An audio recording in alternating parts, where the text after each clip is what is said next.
படத்தோட ஓப்பனிங்ல இந்த படத்தோட ஹீரோயின் சரஸ்வதியை காட்டுறாங்க. இவங்களுக்கு லட்சுமின்னு ஒரு பொண்ணு இருக்கா. சோ அவங்க ரெண்டு பேருமே தனிமையான ஒரு வாழ்க்கையை தான் வாழ்ந்துட்டு இருக்காங்க. இவங்க அப்பாவை பத்தின பேக்ரவுண்ட் எதுவுமே இங்க நமக்கு தெரியல. பொதுவா இந்த பொண்ணு கூட சந்தோஷமா டைம் ஸ்பெண்ட் பண்றது தான் இவங்களோட வாழ்க்கையில மிகப்பெரிய லட்சியமே. சோ இப்படிதான் இவங்களோட லைஃப் போயிட்டு இருக்கு. அந்த பொண்ணுக்கு ஜட பின்னி விடுறது, அந்த பொண்ணு கூட சேர்ந்து ஃபன் பண்றது, அதுக்கப்புறம் அவளோட பர்த்டேக்கு கேக் வெட்டுறது. என்னதான் தன்னோட பொண்ணுக்கு பால் பிடிக்கலனாலுமே டெய்லி அந்த பாலை இவங்களும் கொடுக்க அந்த பொண்ணு குடிச்ச மாதிரி கீழேயும் ஊத்திடுறா. சோ இப்படியே இவங்களோட வாழ்க்கை போயிட்டு இருக்கு. அப்படிதான் அன்னைக்கு ஒரு நாள் இவ ஸ்கூலுக்கு ரெடி ஆயிட்டு இருக்கா. அன்னைக்கு லட்சுமிக்கு பிறந்த நாள். ஒட்டுமொத்த உலகமுமே கொண்டாடுற ஒரு இண்டிபெண்டன்ஸ் டே தான் இந்த லட்சுமியோட பிறந்த நாள். சரின்னு சொல்லிட்டு அம்மா கிட்ட இந்த வருஷமாவது எனக்கு ஒரு கிஃப்ட் பண்ணுமா அப்படின்னு ஒரு ரெக்வெஸ்ட் போட்டுட்டு இப்போ இவங்க ரெண்டு பேரும் ஸ்கூலுக்கு போறாங்க. ஸோ ஸ்கூலோட வாசல்ல போய் தன்னோட பொண்ணை இறக்கி விட்டுட்டு லட்சுமி அப்படின்னு அம்மா கூப்பிட, என்னம்மா இன்னைக்கு பத்திரமா இருக்கணும், எல்லாத்துக்கூடயும் ஜாலியா இருக்கணும், எல்லாருக்கும் சாக்லேட் கொடுக்கணும், அவ்வளவுதானே, சரிம்மா அப்படின்னு சொல்லிட்டு அந்த பொண்ணு பாய் சொல்ல அந்த ஸ்கூலோட கேட்ல இருக்கிற வாட்ச்மேன் இந்த சரஸ்வதியை ஒரு மாதிரி பாக்குறாரு. சரின்னு சொல்லிட்டு இப்ப சரஸ்வதி நேரா ஜிஹெச்சுக்கு போறாங்க. ஸோ ஜிஹெச்ல தான் ஒரு நர்ஸா சரஸ்வதி வேலை செஞ்சுட்டு இருக்காங்க. அங்க ஒரு பேஷண்ட் சரஸ்வதி வந்தாதான் நான் ஊசி போட்டுப்பேன் அப்படின்னு சொல்லி அடம்பிடிச்சிட்டு இருக்காங்க. இப்ப சரஸ்வதியும் அந்த இடத்துக்கு வந்த உடனே நீ ஊசி போட்டா எனக்கு வலிக்க மாட்டேங்குது, இவ ஊசி போட்டா வலிக்குதுன்னு சொல்லி அங்க வேற ஒரு நர்ஸை இவங்க திட்டிட்டு இருக்காங்க. நாங்களும் நர்ஸ் படிச்சுட்டு தான் வந்திருக்கோம், எங்களுக்கும் எப்படி ஊசி போடணும்னு தெரியும்னு அந்த நர்ஸும் திட்டிட்டு அங்க இருந்து கிளம்பிடுறாங்க. ஸோ இவங்களுக்கு கிஃப்ட் பண்றதுக்கு பணம் இல்லை. அதனால தன்னோட கையில இருக்கிற வாட்சை ஒரு கவர்ல சுத்தி அதை கிஃப்டா கொடுக்கலான்னு சொல்லி சரஸ்வதி முடிவு பண்ணிடுறாங்க. ஈவினிங்கும் வருது, ஸ்கூல் வாசல்ல வெயிட் பண்றாங்க. எவ்வளவு நேரமா வெயிட் பண்றாங்க, பொண்ணு வரவே இல்லை. ஸ்கூல்ல இருக்கிற எல்லாருமே வெளியில போயிட்டாங்க, இருந்தாலும் பொண்ணு வரல. போய் வாட்ச்மேன்ட்ட கேட்கறாங்க, ஸ்கூல்ல எல்லாரும் வெளியில வந்துட்டாங்களான்னு. வந்துட்டாங்க மேடம், நீங்க யாரை எதிர்பார்க்கறீங்க அப்படின்னு சொல்லி கேட்கறாங்க. என்னோட பொண்ணு இன்னும் வெளியில வரல அப்படின்னு சரஸ்வதியும் சொல்றாங்க. அதுக்கப்புறம் ஸ்கூல்ல இருக்கிற வராண்டால போய் உட்காந்து வெயிட் பண்றாங்க. அப்பதான் ஒரு மிஸ் வராங்க. உங்களுக்கு யார் வேணும் அப்படின்னு கேட்க, லக்ஷ்மின்னு என் பொண்ணு இந்த ஸ்கூல்ல தான் படிக்கிறா, 7B படிக்கிறா, ஆனா அவ இன்னும் வெளியில வரல, கொஞ்சம் பார்த்துட்டு சொல்றீங்களா மேம் அப்படின்னு சொல்ல, சரி ஓகேங்க மேம், நீங்க போய் அந்த மரத்துக்கடியில உட்காந்துட்டு இருங்க, நான் போய் பார்த்துட்டு வரேன்னு சொல்லிட்டு அந்த மிஸ்ஸும் போறாங்க. இவங்களும் போறாங்க, 7Bல பொண்ணு கூட்டிட்டு வராங்க. ஆனா இங்க மிகப்பெரிய ஷாக் என்னன்னா, இது நம்ம சரஸ்வதியோட பொண்ணு லட்சுமி இல்ல, இது என்னோட பொண்ணே இல்ல மேம், என் பொண்ணு 7B படிக்கிறானா, இது என் பொண்ணு இல்ல அப்படின்னு இவங்க சொல்ல, மேம் 7Bல ஒரே ஒரு லட்சுமி தான் படிக்கிறா, அந்த லட்சுமி இவதான் அப்படின்னு சொல்றாங்க. இப்ப அந்த பொண்ணை போக சொல்லிட்டு திரும்பவும் எவ்வளவோ இவங்கள கன்சோல் பண்ண ட்ரை பண்றாங்க. ஆனா சரஸ்வதிக்கு சரியான கோவம் வருது. என் பொண்ணை மார்னிங் இதே ஸ்கூல்ல தான் நான் டிராப் பண்ணேன், அவ 7B தான் படிக்கிறா, இத்தனை வருஷமா இதே ஸ்கூல்ல தான் படிச்சுட்டு இருக்கா, நீங்க இப்ப வந்து என் பொண்ணு இங்க படிக்கலன்னு சொல்றீங்க, என்ன விளையாடுறீங்களா அப்படின்னு அந்த டீச்சர் கிட்ட கத்துறாங்க. நான் காலையில டிராப் பண்றப்போ இந்த வாட்ச்மேன் கூட பார்த்தாருன்னு சொல்லி அந்த வாட்ச்மேனை கூப்பிடுறாங்க. சார் நீங்க பாத்தீங்கல்ல நான் காலையில என் பொண்ணை டிராப் பண்ணது, இவங்க கிட்ட சொல்லுங்க அப்படிங்க. அந்த வாட்ச்மேன் மேலும் கீழே பார்த்துட்டு, ஒரு நாளைக்கு நான் 1000 பேத்த பாக்குறேன், 1000 பேத்தி என்னால ஞாபகம் வச்சுக்க முடியுமா அப்படின்னு சொல்ல, நீங்க எல்லாம் சேர்ந்து ஏதோ கோல்மால் பண்றீங்கன்னு சொல்லிட்டு அந்த ஸ்கூல் ஃபுல்லாவே கத்திக்கிட்டு போறாங்க, லட்சுமி லட்சுமி எங்க இருக்குன்னு சொல்லி. சோ அந்த ஸ்கூல்ல ஒர்க் பண்ற எல்லா ஸ்டாஃபுமே வந்துடுறாங்க, ஈவன் பிரின்சிபல் உட்பட. அங்க இருக்கிற மத்த பேரண்ட்ஸுமே ஷாக் ஆயிட்டு பார்த்துட்டு இருக்காங்க, இங்க என்னதான் நடக்குதுன்னு சொல்லிட்டு. இப்ப பிரின்சிபல் வராங்க, உங்களுக்கு என்ன பிரச்சனை அப்படின்னு கேட்க நடந்த எல்லா பிரச்சனையும் சொல்றாங்க, என் பொண்ணை காணணும்னு சொல்றாங்க. சோ இப்பதான் அந்த டீச்சரும் சொல்றாங்க, மேம் இவங்க சொன்ன மாதிரி நான் 7Bல போய் பார்த்தேன், அங்க ஒரு பொண்ணை கூப்பிட்டேன், அந்த பொண்ணு வந்து இவங்க பொண்ணு இல்ல அப்படின்னு சொல்றாங்க, நாங்க வேற என்ன மேம் பண்றது அப்படின்னு சொல்ல, இப்ப பிரின்சிபல் வந்து போலீஸ்க்கு கால் பண்ண சொல்லிடுறாங்க. சோ போலீஸும் அந்த இடத்துக்கு வந்துடுறாங்க. வந்து சரஸ்வதி கிட்ட உங்க பொண்ணோட ஐடி கார்டு ப்ரூஃப் ஏதாவது இருக்கா, இந்த ஸ்கூல்ல தான் அவ படிக்கிறான்னு சொல்லிட்டு அப்படின்னு கேட்க, நீங்க என்ன சார் கேனத்தனமா என்கிட்டயே கேள்வி கேட்கறீங்க, ஐடி கார்டு எல்லாமே என் பொண்ணு கிட்ட தானே இருக்கும், இவங்களை ப்ராப்பரா விசாரிங்க அப்படின்னு சொல்லி கேட்கறாங்க. சரி உங்க பொண்ணோட போட்டோ கொடுங்க அப்படின்னு வாங்குறாரு. அந்த போட்டோவை அங்க இருக்கிற மிஸ்ஸுங்க கிட்ட எல்லாம் காட்டினா, இந்த மாதிரி ஒரு பொண்ணு எங்க ஸ்கூல்ல படிக்கல அப்படின்னு அவங்களும் சொல்றாங்க. சரின்னு சொல்லிட்டு அந்த போலீஸ்கார் அந்த 7Bல இருக்கிற மத்த குழந்தைங்களை எல்லாத்தையுமே அழைச்சிட்டு வந்து, இந்த பொண்ணு உங்க கிளாஸ்ல தான் படிக்கிறாளா அப்படின்னு சொல்லி கேட்க, எல்லா குழந்தைங்களுமே டக்குன்னு திரும்பி அங்க இருக்கிற டீச்சர்ஸ் தான் பாக்குறாங்க. சோ இது போலீஸ்காருக்கு ஒரு சந்தேகத்தை உருவாக்குது. என்ன எதுக்கு அந்த குழந்தைங்க எல்லாமே உங்களை பாக்குறாங்க அப்படின்னு சொல்ல, சார் பொதுவா குழந்தைங்க ரொம்ப டென்ஷன் ஆயிட்டாங்க அப்படின்னா அவங்களுக்கு க்ளோஸா இருக்கிறவங்கள தான் பார்ப்பாங்க, அந்த மாதிரி தான் குழந்தைங்க பயந்துட்டாங்க எங்களை பாக்குறாங்க, நீங்க எதுக்கும் பயப்படாதீங்கம்மா, உங்களுக்கு தெரிஞ்ச உண்மையை சொல்லுங்க அப்படின்னு அங்க இருக்கிற டீச்சர்ஸ் எல்லாம் சொல்ல, இல்ல சார் இந்த மாதிரி ஒரு பொண்ணு எங்க கிளாஸ்ல படிக்கல அப்படின்னு அவங்களும் சொல்லிடுறாங்க. அதுக்கப்புறம் இந்த போலீஸ்க்கு மேல இடத்துல இருந்து கண்டினியூஸா ஏதோ கால் வந்துட்டே இருக்கு, இந்த சரஸ்வதியை என் பொண்ணை காணி எப்படியாவது கண்டுபிடிங்கன்னு டார்ச்சர் பண்ணிட்டே இருக்காங்க. மேம் ஒரு நிமிஷம் இருங்க, இன்னைக்கு இண்டிபெண்டன்ஸ் டே, அது மட்டும் இல்லாம உன் பொண்ணோட பிறந்த நாள்னு சொல்ற, அவ டீனேஜ் வயசுல இருக்கா, அவ ஃப்ரெண்ட்ஸ் கூடவோ வெளியில போயிருக்கலாம், ஈவினிங் வரைக்கும் வெயிட் பண்ணுங்க, சப்போஸ் ஈவினிங் அவ வரல அப்படின்னா திரும்பவும் ஸ்டேஷனுக்கு வாங்க, என்கிட்ட கம்ப்ளைண்ட் பண்ணுங்க, நான் கேஸ் எடுத்துக்கிறேன் அப்படின்னு சொல்லிடுறாங்க. சரஸ்வதியை முடிஞ்ச எல்லா இடத்துலயுமே தேடி பாக்குறாங்க, ஆனா எங்கேயுமே அவங்களோட பொண்ணு லட்சுமியா காணும். இப்படியே ராத்திரியும் ஆகுது. இவங்களுக்கு ஒரு ஃபோன் வருது, அம்மா நான் ஸ்கூல்ல தான் இருக்கேன், பிரின்சிபல் ரூமுக்கு பின்னாடி தான் இருக்கேன், எனக்கு ரொம்ப வலிக்குதுமா, சீக்கிரம் வாமா, என்னை காப்பாத்துமா அப்படின்னு சொல்றாங்க. சரஸ்வதி பதறி போயிடுறாங்க. நீ எதுக்கு கவலைப்படாத, அம்மா வந்துடுறேன் அப்படின்னு சொல்லிட்டு தனியா இவங்க அந்த ஸ்கூலுக்கு போறாங்க. அதே மாதிரி பிரின்சிபல் ரூமுக்கு பின்னாடி ஒரு ரூம் இருக்கு, அந்த ரூம் வந்து லாக் ஆயிருக்கு. ஸோ இப்படியே அங்க இருக்கிற கல்லுக்கில்லாம் எடுத்து அந்த ரூமுடைய தாளை உடைச்சு உள்ள போய் பார்த்தா எந்த ஒரு அம்மாவுமே தன்னோட பொண்ணை பார்க்கக்கூடாத ஒரு நிலைமையில அந்த குழந்தையை இவங்க பார்க்குறாங்க. அந்த இடத்துலயே அவங்க அப்படியே சுக்கு நூறா உடஞ்சு போயிடுறாங்க. ஸோ எப்படி இந்த குழந்தையோட கையில் ஃபோன் வந்துச்சு அப்படிங்கிறது இப்போ சரஸ்வதிக்கு புரியாத புதிராக இருக்கு. எப்படி தன்னோட குழந்தை இங்கே வந்தா அப்படிங்கிறதும் புரியாத புதிராக இருக்கு. சரின்னு அந்த ஃபோனில் ஏதோ பார்க்குறாங்க. பார்த்தா இந்த பொண்ணு எப்படி சித்திரவதை எல்லாமே அனுபவிச்சாலோ அந்த ஒரு நிகழ்வை வீடியோவா அந்த மனுஷ மிருகங்கள் எடுத்து வச்சிருக்காங்க. ஸோ இது எல்லாமே பார்த்து பொறுக்க முடியாத இவங்க அந்த ஃபோன் அங்கேயே அப்படியே சுழட்டி எறிகிறாங்க. அப்போதான் தன்னோட பொண்ணு அப்படியே தட்டு தடுமாறி கண்ணை முழிச்சு அம்மா எனக்கு ரொம்ப வலிக்குதுமான்னு சொல்லி கதறிட்டு அப்படியே அவளோட மூச்சு அந்த இடத்துல நின்று போச்சு. உயிர் இப்போ அவகிட்ட இல்லை அப்படின்னு நினைச்சு அந்த இடத்துலயே சுக்கு நூறா உடஞ்சு போக ஆரம்பிக்கிறாங்க. அப்படியே படுத்துக்கிட்டு அழ ஆரம்பிக்கிறாங்க. அதுக்கப்புறம் இப்படியே விடிஞ்சிருது. இந்த அம்மா போலீஸ் ஸ்டேஷன் வாசல்ல வந்து உட்காந்துட்டு இருக்காங்க. இப்போ இந்த கேஸை விசாரிச்சாருல அந்த இன்ஸ்பெக்டர் வராங்க. என்னம்மா இன்னும் உன் பொண்ணு வரலையா? சரி வா வந்து கம்ப்ளைண்ட் கொடு அப்படின்னு சொல்ல, இல்லை சார் என் பொண்ணு கிடைச்சிட்டா அப்படின்னு சொல்றாங்க. கிடைச்சிட்டாளா? எங்க இருக்கா அப்படின்னு சொல்ல, அவ இப்போ இல்லை சார், ஆனா அவளை 3 மிருகங்க சீரழிச்சு கொண்டுட்டானுங்க அப்படின்னு சொல்றாங்க. யாரை சொல்றீங்க, என்ன சொல்றீங்க, ஒண்ணுமே புரியல. சரி ஓகே, எந்த இடத்துல இந்த இன்சிடென்ட் நடந்துச்சு அப்படின்னு சொல்ல, அந்த பிரின்சிபல் ரூமுக்கு பின்னாடி தான் எல்லாம் நடந்துச்சு அப்படின்னு சொல்றாங்க. உடனே உள்ள இருக்கிற ஒரு கான்ஸ்டபிளை கூப்பிட்டு ஒரு டீமை ஃபார்ம் பண்ணிக்கோ, அந்த ஸ்கூலுக்கு போ, அங்க டெட் பாடி இருக்கும், அதை ரெக்கவர் பண்ணிட்டோம் அப்படின்னு சொல்ல, இல்லை சார் அந்த இடத்துல டெட் பாடி இல்லை அப்படின்னு சொல்றாங்க. என்னமா சொல்றீங்க? கற்பழிச்சிட்டாங்கன்னு சொல்றீங்க, கொண்டுட்டாங்கன்னு சொல்றீங்க, இப்போ அந்த இடத்துல டெட் பாடி இல்லைன்னு சொல்றீங்க, என்னதான் நீங்க சொல்ல வரீங்க அப்படின்னு இந்த இன்ஸ்பெக்டர் கேட்க, அந்த டெட் பாடியை நான் நேற்று நைட்டே எடுத்துட்டு போய் அடக்கம் பண்ணிட்டேன் அப்படின்னு சொல்றாங்க. அப்பதான் ஒரு ஃபிளாஷ்பேக் ஓடுது. இந்த பொண்ணு அப்படியே தன்னுடைய முதுகுல கட்டிக்கிட்டு வண்டியில எடுத்துட்டு போய் யாருமே இல்லாத காட்டுக்கு நடுவில் குழியை தோண்டி தன்னோட பொண்ணு அந்த இடத்தையே புதைச்சிட்டு வந்துடுறாங்க. இப்போ அந்த போலீஸ் என்ன சொல்றாங்க அப்படின்னா, நான் அரெஸ்ட் பண்ணணும்னா ஃபர்ஸ்ட் ஒன்னை தான் அரெஸ்ட் பண்ணணும், ஒரு பாடியை டிஸ்போஸ் பண்ண கேஸ்ல ஒன்னை தான் தூக்கி போடணும், ஆனா நீ ஒரு அம்மாவா இருக்கிறனால நான் உனக்கு ரெஸ்பெக்ட் கொடுக்குறேன், நீ ஒரு நர்ஸ் தானே, முக்கியமான எவிடன்ஸ் அந்த பொண்ணோட பாடி தான், அதை போய் டிஸ்போஸ் பண்ணிட்டு வந்திருக்கே அப்படின்னு சொல்ல, அக்கம் பக்கத்தில் இருக்கிறவங்க பல நியூஸ் சேனல்கள் அவங்களுடைய வியூஸ்க்காகவும் பொழுதுபோக்குக்காகவும் ஏற்கனவே சீரழிச்ச என்னோட பொண்ணோட உடம்ப திரும்பி திரும்பி சீரழிப்பாங்க, அதுக்கு என் மனசு உடன்படலை, அதனால தான் கொண்டு போய் டிஸ்போஸ் பண்ணிட்டு வந்தேன் அப்படின்னு சொல்ல, அந்த ஸ்பாட்டுக்கு நீ உடனே கூட்டிட்டு போறேன்னு சரஸ்வதியை புதைச்ச இடத்துக்கு கூட்டிட்டு போறாங்க. ஸோ அங்க இருக்கிற ஆட்கள் எல்லாமே அந்த குழியை தோண்ட ஆரம்பிக்கிறாங்க. ஆனா இங்கதான் மிகப்பெரிய ஷாக்கு என்னன்னா, புதைச்ச இடத்த போனதை காணும். இப்பதான் சரஸ்வதி கதறாங்க, சார் நைட்டு தான் என் பொண்ணு இந்த இடத்த புதைச்சேன் அப்படின்னு சொல்லிட்டு, டைம் நீங்க ரொம்ப வேஸ்ட் பண்றீங்கம்மா, ஒரு அம்மா பொண்ணை காணும் அப்படின்னு சொன்னனால தான் நான் எல்லாத்துக்குமே பொறுமையா இருக்கேன் அப்படின்னு சொன்ன உடனே தான் இப்போ சரஸ்வதிக்கு ஒரு ஞாபகம் வருது. அதாவது ராத்திரி அந்த போனை சொல்லட்டி அடிச்சாங்கல்ல, அந்த போன்ல அந்த எவிடன்ஸ் எல்லாமே ரெக்கார்ட் ஆயிருக்குல்ல, அது இருக்கு சார், இனி அந்த ரூமுக்கு திரும்ப கூட்டிட்டு போங்க அப்படின்னு சொல்ல, இப்போ அந்த ஸ்கூலோட பிரின்சிபலும் வந்துட்டாங்க. ஸோ இப்போ அந்த ரூமை ஓப்பன் பண்ணி பார்த்தா கம்ப்ளீட்டா ரூமோடைய இன்டீரியரே ஃபுல்லா சேஞ்ச் ஆயிருக்கு.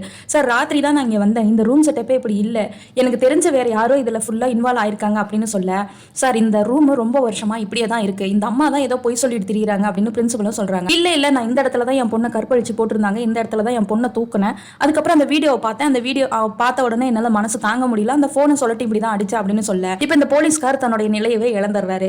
இதுக்கு மேல என்னால பொறுமையா இருக்க முடியாது, உங்ககிட்ட ப்ரூஃபும் இல்ல, எவிடன்ஸ் எதுவுமே இல்ல, என்னால எந்த விதமான கேஸும் ஃபைல் பண்ண முடியாது அப்படின்னு சொல்லிட்டு அங்க இருந்து கிளம்பிடுறாரு. சரி ஓகே, போலீஸ் ஸ்டேஷன்ல இந்த கேஸ் வந்து வேலைக்கு ஆகாதுன்னு சொல்லிட்டு கோர்ட்டுக்கு போறாங்க. தன்னோட இந்த கேஸை பத்தி அங்க இருக்கிற நிறைய வக்கீல் கிட்ட சொல்றாங்க. எந்த வக்கீலுமே இந்த கேஸை எடுத்துக்கவே மாட்டேங்கிறாங்க. அப்பதான் டீ கடை ஓரத்துல ஒரு அசிஸ்டன்ட் நின்றுட்டு இருக்காரு. என்னப்பா, உன் வக்கீலுக்கு பின்னாடி வந்தவங்க எல்லாமே இந்த கோர்ட்ல நல்ல ரேஞ்சில் இருக்காங்க, உன் வக்கீலுக்கு சம்பாதிக்கவும் தெரியல, எப்படி பொழைக்கணும்னு தெரியலன்னு அந்த டீ கடைக்கார் பேசிட்டு இருக்காரு. டே, மற்ற வக்கீல் மாரி என் வக்கீல் வந்து காசு சம்பாதிக்கிறதுக்கு இல்ல, அவரு ஒரு கேஸை எடுத்தாரு அப்படின்னா அதோடைய உண்மைத்தன்மையை அறிஞ்சு நீதிக்காக போராடுறவர் அப்படின்னு சொல்லி பேசிட்டு இருக்காங்க. இதை எல்லாத்தையுமே சரஸ்வதி கேட்குறாங்க. சரி, நமக்குன்னு இருக்கிற கடைசி ஆப்ஷன் இந்த வக்கீல் தான் அப்படின்னு சொல்லிட்டு இந்த அசிஸ்டன்ட் கிட்ட எல்லா விஷயத்தையும் சொல்றாங்க. சரின்னு இந்த அசிஸ்டன்ட்டும் அந்த வக்கீல் கிட்ட இவங்களை கூட்டிட்டு போறாங்க. ஸோ அவரு உடனே என்ன சொல்றாருன்னா, நான் தான் எந்த அப்பாயின்மெண்ட்டுமே இல்லாம யாரையும் பார்க்க மாட்டேன்னு உனக்கு தெரியும்ல, இவங்களை எதுக்கு கூட்டிட்டு வந்தேன், இங்க இருந்து வெளியில போக சொல்ல அப்படின்னு சொல்ல, இப்போ அந்த அசிஸ்டன்ட் இவங்களுடைய கதை எல்லாத்தையுமே அந்த வக்கீல் கிட்டே சொல்றாங்க. இவரும் என்ன சொல்றாரு அப்படின்னா, என்னால இந்த கேஸ்ல எதுவுமே இல்லமா, எந்த விதமான லீடுமே இல்லை, நான் எப்படி எடுத்துக்கிறது அப்படின்னு சொல்லிட்டு யோசிக்கிறாரு. சரின்னு இந்த சரஸ்வதியும் எந்திரிச்சு போறாங்க. ஆனா ஒண்ணுமா, உன்னோட கண்ணுல உண்மை தெரிஞ்சிச்சு, அதனால நான் இந்த கேஸை எடுத்துக்கிறேன் அப்படின்னு சொன்ன உடனே சரஸ்வதியும் சந்தோஷப்பட்டுக்கிறாங்க. இப்போ இந்த வக்கீல் என்ன பண்றாருன்னா, கேஸை இன்வெஸ்டிகேட் பண்ண அந்த இன்ஸ்பெக்டர் கிட்ட போறாங்க. அவரும் அங்க நடந்த எல்லா விஷயத்தையுமே சொல்றாரு. சோ ரேப் சீன் நடந்த மாதிரி அங்க எந்த ஒரு இன்சிடென்ட்டும் இல்ல சார், புதைச்சேன்னு சொன்னாங்க, அந்த இடத்த பாடி இல்ல, அதுக்கப்புறம் இந்த பொண்ணு அங்கதான் படிச்சுச்சா அப்படிங்கிற எந்த விதமான எவிடன்ஸுமே இல்ல அப்படின்னு சொல்றாங்க. சரின்னு வீட்டுக்கு வராரு. வீட்டுக்கு வந்து அந்த அசிஸ்டன்ட் என்ன சொல்றாருன்னா, சார் சரஸ்வதியோட வீட்டு பக்கத்துல இருந்தவங்க எல்லாருமே என்ன சொன்னாங்கன்னா, லக்ஷ்மின்னு ஒரு குழந்தை அவங்க கூட வளர்ந்த மாதிரி தெரியல அப்படின்ற மாதிரி தான் சார் சொன்னாங்க. ஆனா அவங்க என்ன சொன்னாங்கன்னா, எப்ப பார்த்தாலும் லக்ஷ்மின்னு ஒரு குழந்தைய பத்தி பேசிட்டு இருப்பாங்க அப்படிங்கறத மட்டும் சொன்னாங்க. இதுக்கு மேலே நம்ம இந்த கேஸ்ல இன்வால்வ் ஆகணுமாங்க சார் அப்படிங்கிற மாதிரி ஒரு क्वेश्चन ரைஸ் பண்றாரு.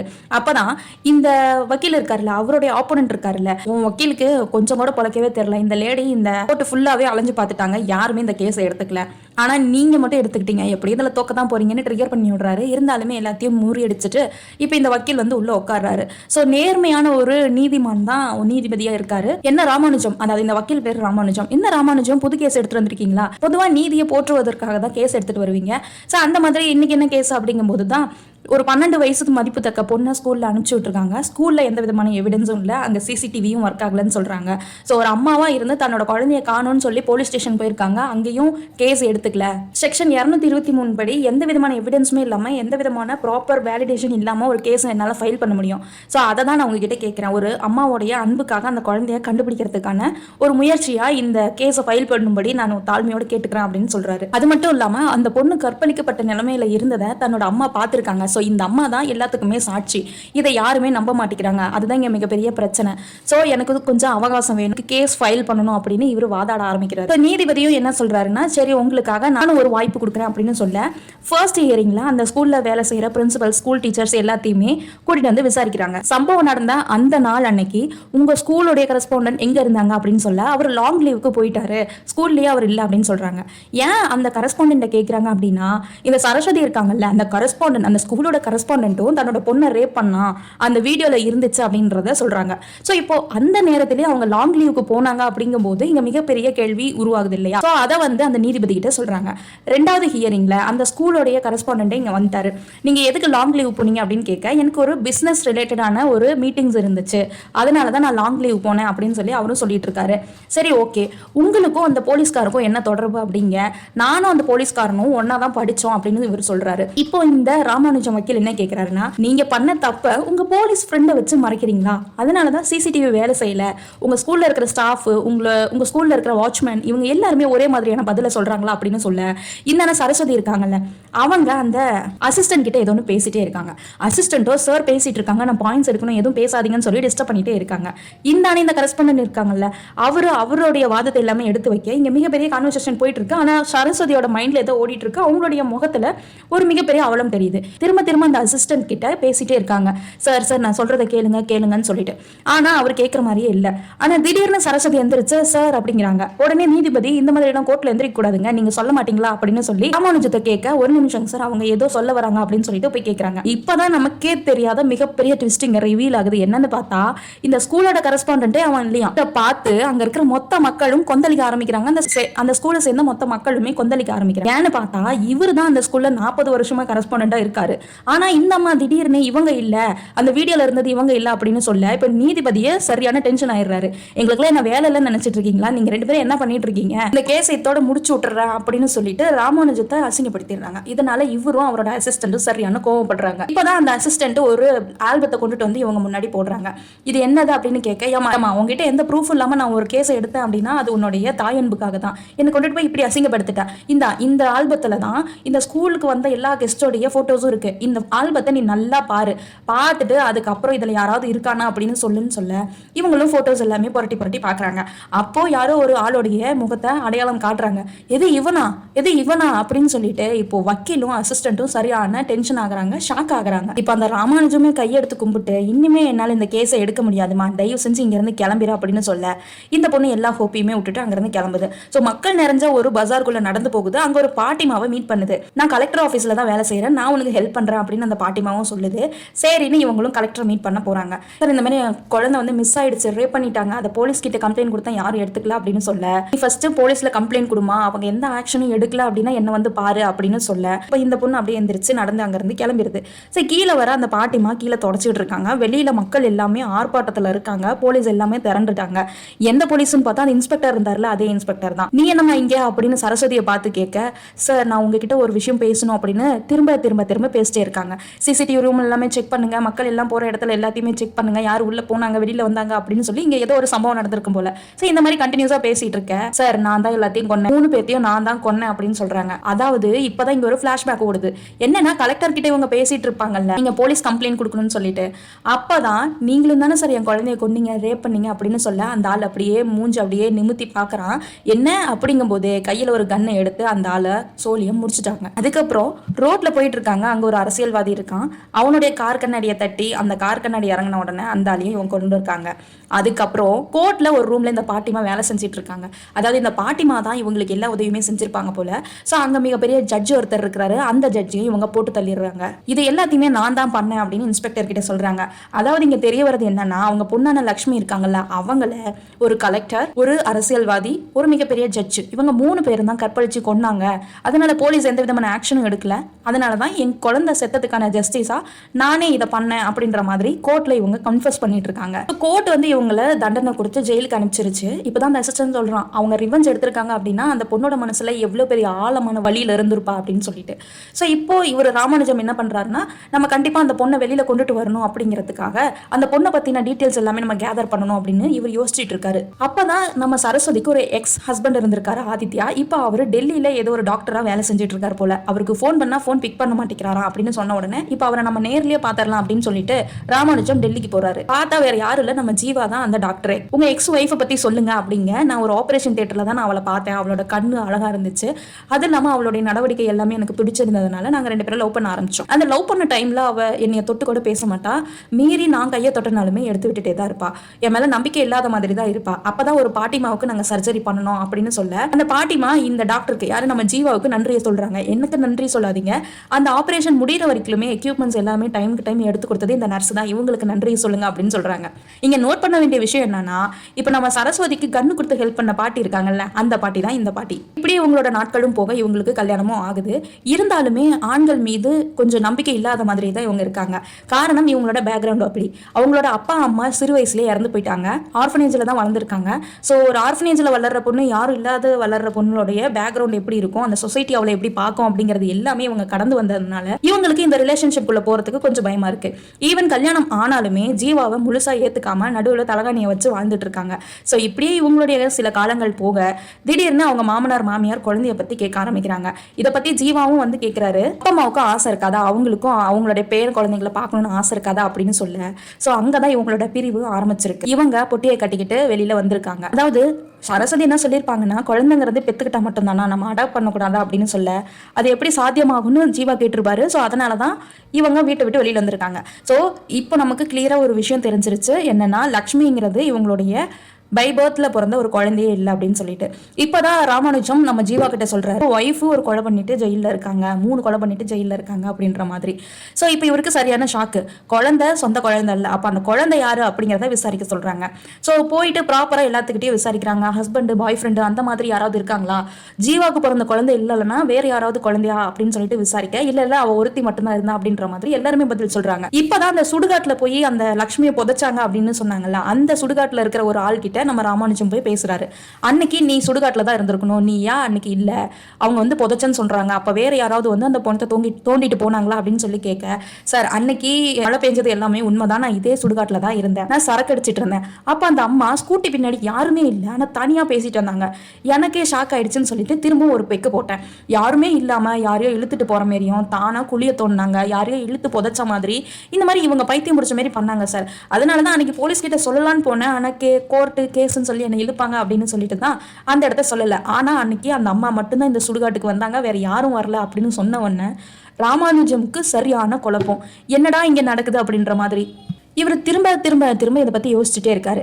இப்போதான் ஜீவாவுக்கு ஃபோனை போட்டு, நான் ஒரு ஃபோட்டோ உங்களுக்கு அனுப்புகிறேன், அந்த ஃபோட்டோவில் இருக்கிறது யாருன்னு சொல்லுங்க அப்படின்னு உடனே ஜீவா ஃபோனை பண்ணி, சார் இது அவதான் அப்படின்னு சொல்கிறாங்க. யாரு அப்படின்னு உடனே, இது சரஸ்வதி சார், சரஸ்வதியோட சின்ன வயசு ஃபோட்டோ அப்படின்னு உடனே இவருக்கு சரியான குழப்பம், நமக்கும் சரியான குழப்பம். சரி இது லக்ஷ்மின்னு சரஸ்வதி சொன்னாரே அப்படின்னு சொல்ல, ஆமாம் சார் அவளோட முழு பெயர் லக்ஷ்மி சரஸ்வதி அப்படின்ன உடனே இவருக்கு சரியான குழப்பம், மண்டை குழம்பி போயிடுது. ஸோ இந்த குழப்பத்தை எப்படி தீர்க்கிறது அப்படின்னு சொல்லி நம்ம ராமானுஜத்தோட பெஸ்ட் ஃப்ரெண்டு மிகப்பெரிய டாக்டராக இருக்காரு. ஸோ அவரை பார்க்கறதுக்காக இவர் போறாரு, எல்லா விஷயத்தையும் சொல்றாரு. சரஸ்வதி லக்ஷ்மின்னு ஒரு பொண்ணு இருந்தா சொன்னா, ஆனால் அவளோட அக்கம் பக்கத்து வீட்டில் இருக்கிறவங்க அப்படி யாரும் இல்லைன்னு சொல்றாங்க. ஈவன் அவளோட ஹஸ்பண்டே அப்படி தான் சொல்றான். இங்கே என்னதான் நடக்குது அப்படின்னு சொல்ல, ஒன்று அவ அந்த வீட்டை விட்டு வெளியில வரும்போது பிரெக்னெண்டா இருந்திருக்கணும், அந்த குழந்தை கலைஞ்சிருக்கணும். அப்படி கலைஞ்சிருந்துச்சு அப்படின்னா தனக்கு ஒரு குழந்தை இருந்த மாதிரி அவங்க இமேஜின் பண்ணிப்பாங்க. சப்போஸ் அப்படி வந்து குழந்தை பிறந்திருக்கணும், அந்த டிப்ரெஷன்லேயே அவங்க இருந்திருக்கணும், சடனாக ஏதோ ஒரு இன்சிடென்ட் வந்து அவங்களை ட்ரிகர் பண்ணியிருக்கணும். ஸோ 2 பாசிபிலிட்டி தான். ஒன்று அவங்களுக்கு பிரெக்னென்ட் கலைஞ்சிருக்கணும். மேபி இந்த கேஸோட பேர் என்ன அப்படின்னா ஃபேண்டசி ப்ரூவன் டிசார்டர் அப்படின்னு சொல்லுவாங்க. ஸோ அவங்க நிகழ்காலத்தில் தான் இருப்பாங்க, ஆனால் அவங்க கூட வேறு ஏதோ ஒரு எக்ஸ்ட்ரா கேரக்டர் இருக்கிற மாதிரி கற்பனை பண்ணிப்பாங்க அப்படிங்கிற மாதிரி ஒரு ஹிண்ட் கொடுக்குறாரு. ஆனா நீ ஃபுல்லா அவளை நம்புற மாதிரி அவகிட்ட இருந்து பேசி வாங்கினா மட்டும்தான் இந்த கேஸ் சால்வ் பண்ண முடியும்னு டாக்டர் சொன்ன உடனே இப்ப அந்த பொண்ணை மீட் பண்றதுக்காக அதே ஜெயிலுக்கு ராமானுஜம் போறாரு. உன் பொண்ணுக்கு ஜஸ்டிஸ் கிடைச்சே ஆகணும் அப்படின்னு சொல்ல, அதுக்குதான் எந்த விதமான எவிடன்ஸுமே இல்லையே சார் அப்படின்னு சரஸ்வதி சொல்றாங்க.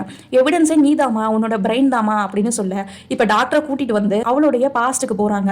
ஸோ அவளை ஒரு பெட்ல படுக்க வச்சு அவளுடைய பாஸ்ட்டை கலெக்ட் பண்ண ஆரம்பிக்கிறாங்க. அப்பதான் இவளோட பாஸ்ட்ல இவங்க அப்பா அம்மா இவ அப்படின்னு ஒரு 3 பேரும் ஒரு அழகான வாழ்க்கையை வாழ்ந்துட்டு இருக்காங்க. இவ எப்படி இவளோட குழந்தைக்கு ஜட பண்ணி விட்டாலோ அதே சேம் பொசிஷன்ல அவங்க அப்பா இவளுக்கு ஜட பண்ணி விடுறாரு. இவ எப்படி அந்த குழந்தைக்கு பால் கொடுத்த மாதிரி ஒரு கற்பனையை உருவாக்கிக்கிட்டாலோ அது உண்மையிலேயே நடந்ததுதான். இவளுக்கு பால் பிடிக்காது, கொடுக்குற பால் கொண்டுட்டு போய் செடியில ஊத்திடுவா. ஸோ இப்படியே இவளுடைய வாழ்க்கை எல்லாமே போயிட்டு இருக்கு. இவளுக்கு தான் சுதந்திர தினம் அன்னைக்கு பிறந்த நாள் ஆச்சு. அதனால அங்க இருக்கிற மற்ற குழந்தைங்களுக்கு எல்லாமே முட்டாய் கொடுத்துட்டு இருக்கா. அப்பதான் அந்த ஸ்கூலுக்கு சுதந்திர தினத்துக்கு ஸ்பெஷல் ஸ்பீச் கொடுக்கறதுக்காக அந்த அரசியல்வாதியா இருந்தால அவன் ஸ்பெஷல் ஸ்பீச் கொடுத்துருக்கான். ஸோ குழந்தைங்களுக்கு எல்லாத்துக்குமே மிட்டாயை கொடுத்துட்டு இருக்க. அங்க இருக்கிற ஒரு மிஸ் மேல 3 சீஃப் கெஸ்ட் இருக்காங்க, அவங்களுக்கும் கொடுத்துருங்க அப்படின்னு சொல்றாங்க. அவனுங்க ஏற்கனவே எல்லாரும் சரக்கு அடிச்சிட்டு இருக்காங்களா, அதனால இந்த குழந்தைய பார்த்த உடனே காமவெறி தலைக்கு ஏறுது. ஸோ அவங்க 3 பேரும் திரும்ப அந்த குழந்தைய சித்திரவதை பண்ண ஆரம்பிக்கிறாங்க. இது எல்லாமே அந்த பிரின்சிபல் ரூமுக்கு பின்னாடி தான் நடக்குது. இது யாருக்குமே தெரியல. இவங்க பேரண்ட்ஸ் 2 பேருமே வந்து அந்த ஸ்கூல் ஃபுல்லாவே தேட ஆரம்பிக்கிறாங்க. எங்கேயுமே குழந்தைய காணும். ஸோ இப்படியே ராத்திரியும் ஆகுது. அப்பதான் ஏதோ ஒரு டெலிஃபோன்ல இருந்து இந்த குழந்தை கால் பண்றா. பிரின்சிபல் ரூமுக்கு பின்னாடி நான் இருக்கேன் அப்படின்ற மாதிரி கால் பண்றா. ஸோ ஸ்கூலுக்கு வராங்க. வந்து அந்த குழந்தைய ரெக்கவர் பண்ணி திரும்ப ஹாஸ்பிட்டல் கூட்டிட்டு போறாங்க. ஹாஸ்பிட்டல்ல அந்த குழந்தைய செக் பண்ண டாக்டர் அவளுடைய அப்டோமைன் ஃபுல்லாவே ரொம்ப கொலாப்ஸ் ஆனதுனால அவளுடைய கர்ப்பப்பையை நாங்க எடுத்துட்டோம் அப்படின்ற மாதிரி சொல்றாங்க. இப்போ லட்சுமி சரஸ்வதியோட அம்மா உட்காந்து அழுகுறாங்க. அந்த அரக்கன்களை நம்மளால எதுவுமே பண்ண முடியாது, எவிடன்ஸ் இல்லையே அப்படின்னு எவிடன்ஸ் இருக்குன்னு இந்த குழந்தை சொல்றா. அதாவது இந்த குழந்தைய ரேப் பண்ண விஷயத்த அவங்க எல்லாருமே வீடியோ எடுத்து வச்சு அந்த வீடியோல இருக்கிறத நம்ம அவங்க பேரண்ட்ஸ் கிட்ட காட்டினோம்னா நம்மளுக்கு ரோஷம் முக்கியம், மானம் முக்கியம்னு சொல்லி இந்த மிடில் கிளாஸ் பீப்புள்லாம் வெளியில சொல்ல மாட்டாங்க அப்படின்றதுனாலதான் வீடியோ எடுத்திருப்பாங்க. ஸோ இதை சுதாரிச்சுக்கிட்ட இந்த குழந்தை அந்த கேசட் எடுத்து வேற இடத்துல வச்சுட்டு வேற ஏதோ ஒரு கேசட் எடுத்து அந்த வீடியோக்குள்ள போட்டு வச்சிருச்சு. ஸோ இதை இந்த அப்பா அம்மா கிட்ட சொல்ல இந்த அப்பா அம்மாவும் அந்த இடத்துக்கு போறாங்க. அந்த வீடியோவை அங்க இருக்கிற கேமரால போட்டு பார்த்த உடனே நெஞ்சே அவங்களுக்கு நொறுங்கி போயிருது. சரின்னா அன்னைக்கு ராத்திரியே ஒரு வக்கீல் கிட்ட போய் இந்த எவிடன்ஸ் எல்லாத்தையுமே கொடுத்து நாளைக்கு கோர்ட்ல இவங்களுக்கு நாங்க பனிஷ்மெண்ட் வாங்கி கொடுத்தே ஆகணும்னு சொல்லிட்டு அடுத்த நாள் கோர்ட்டுக்கும் வராங்க. ஸோ அங்க கோர்ட்ல கேஸ் நடந்துட்டே இருக்கு. இந்த 3 குற்றவாளிகளுமே கூண்டுல நின்றுட்டு இருக்காங்க. அப்பதான் நீதிபதி உங்ககிட்ட ஏதாவது எவிடன்ஸ் இருக்கா அப்படின்னு சொல்லிட்டு அந்த வக்கீல் கிட்ட கேட்க, இல்ல சார் பேரண்ட்ஸ் 2 பேருமே என்கிட்ட எந்த விதமான எவிடன்ஸ் கொடுக்கல அப்படின்னு சொல்ல, சமுதாயத்துல ஒரு நல்ல இடத்துல இருக்கிற அந்தஸ்துல இருக்கிற இவங்க மேல நீங்க குற்றத்தை சாத்தினது தப்பு அப்படின்னு சொல்லிட்டு இந்த கேஸை டிஸ்மிஸ் பண்ணிடுறாங்க. சோ இப்போ இவங்க 3 பேருமே அந்த இடத்த சோர்ந்து போய் உட்காந்துட்டு இருக்காங்க. அந்த இடத்துக்கு அந்த வக்கீல் வராங்க. நீங்க கேசட்டை கொடுத்து போனதுக்கு அப்புறம் அவங்க வந்தாங்க. என்னுடைய 2 பொட்ட பிள்ளைங்களையுமே அவங்க நாசம் பண்ணிருவேன் மிரட்டினதுனாலதான் என்னால இந்த இடத்த எதுவும் பண்ண முடியல அப்படின்ற மாதிரி சொல்லி அவங்க வீட்டுல இருக்கிற அம்மாவும் அந்த 2 குழந்தைங்களும் வந்து மன்னிப்பு கேட்கறாங்க. இதை பார்த்து இவங்க எல்லாருமே அப்படியே கோவமா கீழே இறங்கி போறாங்க. அப்பதான் இந்த 3 பேர் இந்த வழக்காடுனால அந்த ஆளும் தான் சேர்ந்து கற்பழிச்சான். அவன் இல்லாம இன்னும் 2 பேர் அங்க நின்று பேசிட்டு இருக்காங்க. இந்த அம்மா யாரு, லட்சுமியோட அம்மா அப்படியே கோவமா வந்து அங்க வேற ஒரு ஆள் இருக்கான், கையில அசோக சின்னம் போட்ட ஒரு மோதிரத்தையும் போட்டுட்டு இருக்கான். சோ அவனை வந்து அப்படியே அவனோட கீழே எடுத்து பிடிச்சிட்டு, இந்த இடம் இல்லைன்னா நீ ஆம்பளைங்கிறதே இந்த உலகத்துல இருக்கிற எந்த பொம்பளைக்குமே தெரியாது, ஆனா நீ ரொம்ப பெரிய தப்பு பண்ணிட்ட அப்படின்னு சொல்லிட்டு அத்தனை பேர்த்து முன்னாடி அசிங்கப்படுத்திடுறாங்க. ஸோ அசிங்கப்படுத்திட்டு அங்கேருந்து இவங்க போகிறாங்க. நடுவில் அந்த அசோக சின்னம் பதிச்ச அதே ஆள் இவங்களை எல்லாத்தையுமே அடிச்சு கொள்றாங்க. அடிச்சு சாதாரணமாக மட்டும் கொள்ளல, லக்ஷ்மியை மட்டும் விட்டுட்டு அவங்க அப்பா அம்மா 2 பேர்த்தையும் தூக்கில் ஏற்றி அப்படியே உயிரோட எரிச்சு கொள்றாங்க. ஸோ இப்போ கதை பிரசன்ட்டுக்கு வருது. அந்த லக்ஷ்மி அப்படியே அழுக ஆரம்பிக்கிறா. அதாவது நம்ம சரஸ்வதி அழுக ஆரம்பிக்கிறா. ஸோ உடனே டாக்டர் வந்து ஒரு மயக்க ஊசியை போட்டுடுறாங்க. அவளுக்கு அப்புறம் என்ன ஆனிச்சு, அவளோட கதை என்ன அப்படின்னு தெரிஞ்சுக்கணும். எதுக்கு ஊசி போட்டேன்னு நம்ம வக்கீல் கேட்க, அவ செத்து போயிடுவாடா அப்படின்ற மாதிரி சொல்றாரு. ஸோ இப்போதான் நமக்கு எல்லாமே தெரிய வருது. அந்த குழந்தை இருந்த மாதிரி கற்பனை பண்ணிக்கிட்டது, அந்த குழந்தைக்கு ஜட பின்ன மாதிரி நினைச்சுக்கிட்டது இவளுக்கு தான் ஜட பண்ணியிருப்பா. பாலை கொண்டுட்டு போய் வெளியில ஊத்துனது எல்லாமே இவ தான் பண்ணியிருப்பா. அந்த குழந்தை இவள வீடியோ எடுத்த மாதிரி ஒரு சீன் இருக்கும். அந்த சீன்ல இவ தன்னைத்தானே வீடியோ எடுத்திருப்பா. ஸோ இப்படியே ஒரு அந்த ஃபேண்டசி ப்ரோன் சிண்ட்ரோம்ல இவ பாதிக்கப்பட்டு இருப்பா. ஸோ இப்போ இவருக்கு ஒரு லீடு கிடைச்சிருச்சுல்ல.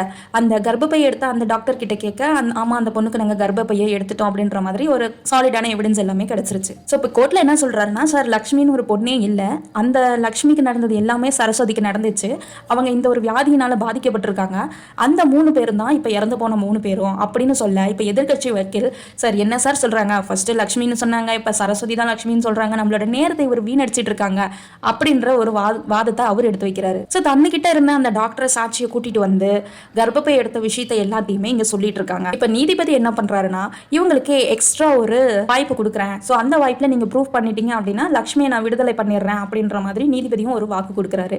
சரின்னு இப்போ நம்ம ராமானுஜம் போறாரு.